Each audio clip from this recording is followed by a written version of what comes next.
Internet, good morning. This is Daybreak748 coming back at you guys with some more Power Rangers goodness. Yes, guys, it's finally here. Wave 2 has hit New Jersey, and I am super excited to be bringing you guys this figure review.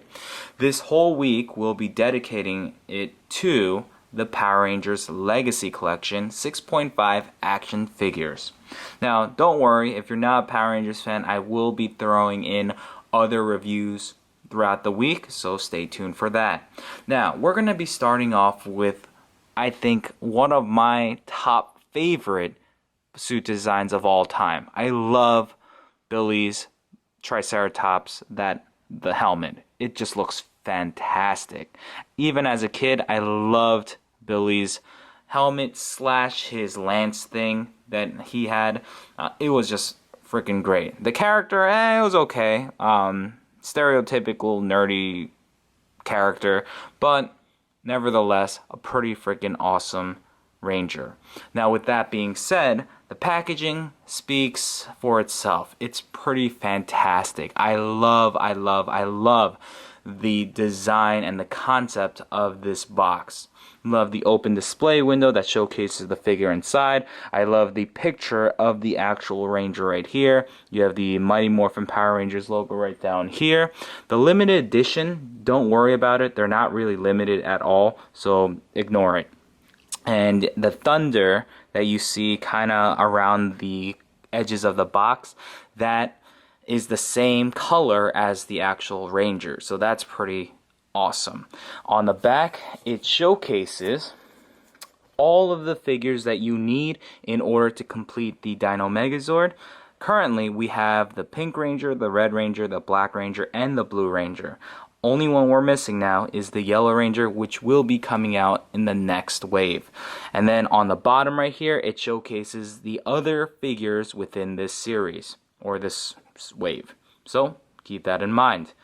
Alright, now, first, before I even go and take the Blue Ranger here out of package, I want to give you guys a quick just announcement and just quick little tip when it comes to purchasing these figures.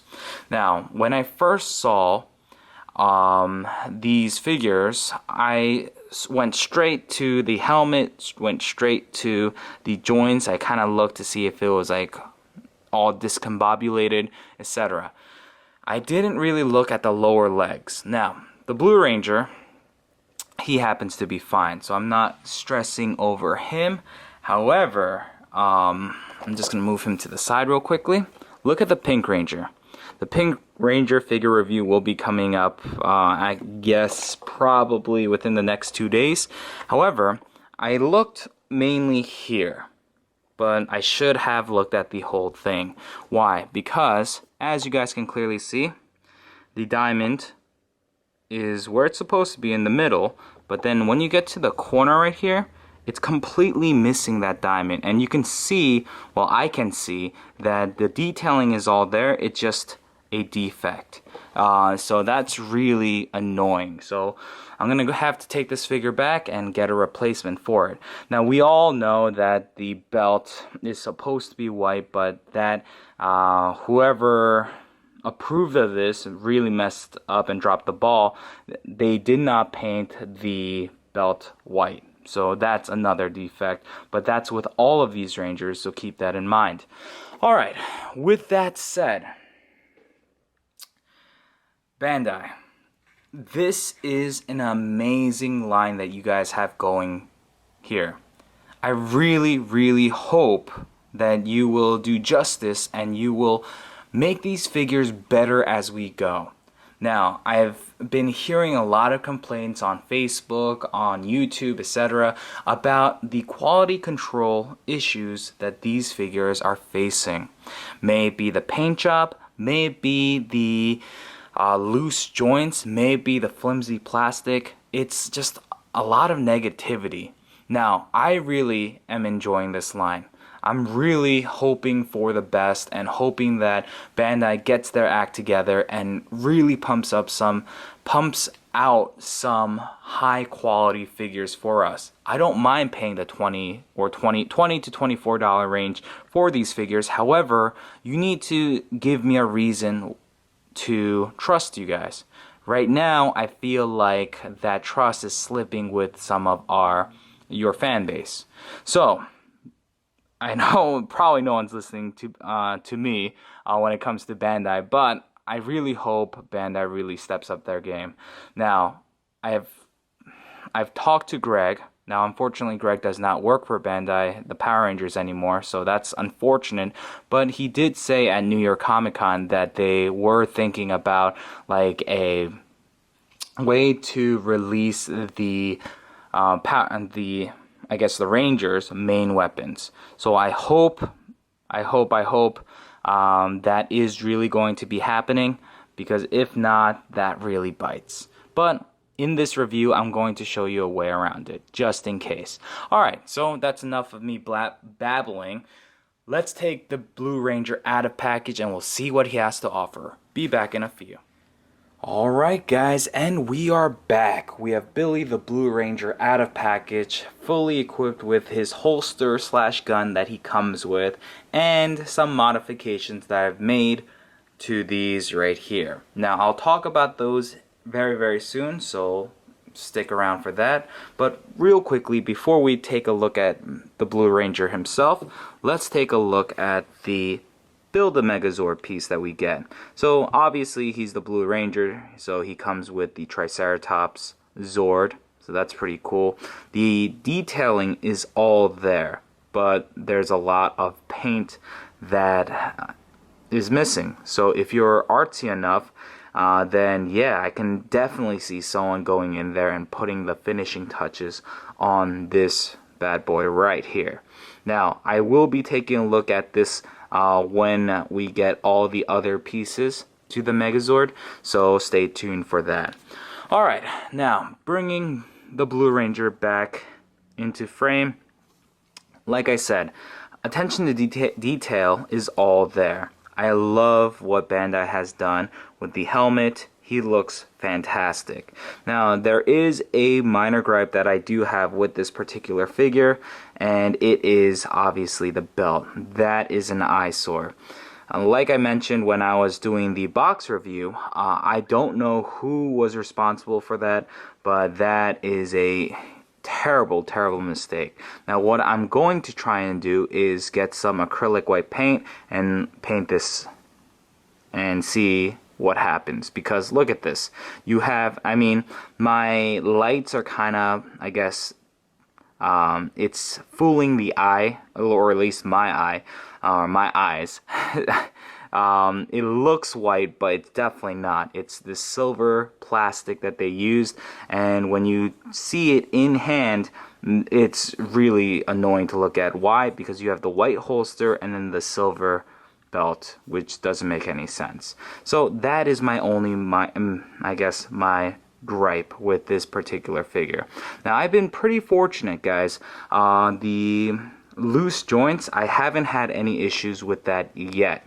Crossing my fingers, hoping that that will never be the case.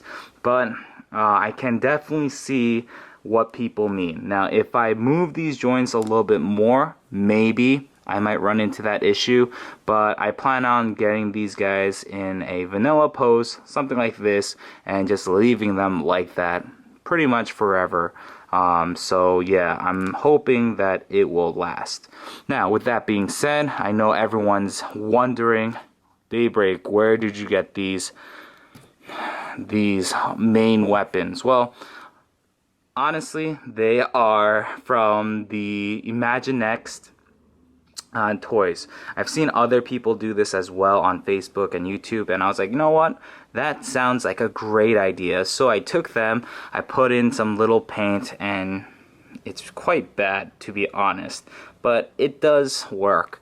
I took some silver, gray paint, because I didn't have this metallic silver paint, and just put some gray highlights, and bam, there you go. These were oversized for the Imaginext Blue Ranger figure, but these work perfectly in scale with the Legacy Blue Ranger. So you have options, guys.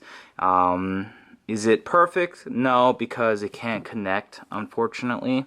Even if it did connect, I feel like it's a little short, but these work just if you want to have the Blue Ranger hold them separately. So that's what I did, guys. So pick up your Imaginext figures so that you can get these lances or whatever these weapons are called. Alright, with that being said, Blue Ranger looking good. Love how he looks. The blue is show accurate. I love it. The helmet design, perfect. The silver on the horns look great. Things to look out for when you're looking through the packaging, through the, I guess, the aisle. You want to make sure the horns are all painted in, the eyes are painted in. This white, try to find one that's actually nice and, I guess, clean. You want to make sure all your diamonds are visible. So that's that. Alright, articulation, same as the other figures. The head can go up that far, which is pretty good. Can look all the way down, left, right, all that good stuff. He does have a ab crunch that goes in that far. Now obviously if you move it that far down, the diamond on his chest disappears. So try to just be careful with that. The arms are kind of like clicky, it's ratchety, so that's good. The bicep swivel right there, double jointed elbows. He does have a, I guess, a glove cut right there. The hands can swivel and they can pivot. Everything you could possibly want. He does have a waist swivel. The legs can go out that far. Double jointed knees, boot cut, and ankle pivot, and rocker. Everything is built in. So there you have it, guys. Is this a must get if you guys are a Power Rangers fan, especially season 1? The answer is yes. I feel like for the price that you pay, you're getting a decent representation of this character. Now, is it perfect? The answer is no.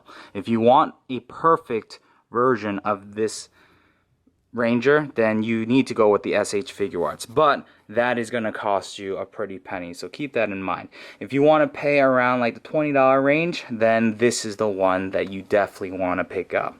So with that being said, I know this was a little longer, but the next ones will be shorter, so I just need to get everything out there for you guys. So with that being said, thank you for stopping by and watching this video. If you like what you saw, please subscribe, rate, share with your friends, all that good stuff. And if you have any questions about this particular figure, then please leave it in the comment section down below, and I will get back to you as soon as I can. Until next time, guys, this is Daybreak 748. I'm signing out. Peace out, guys.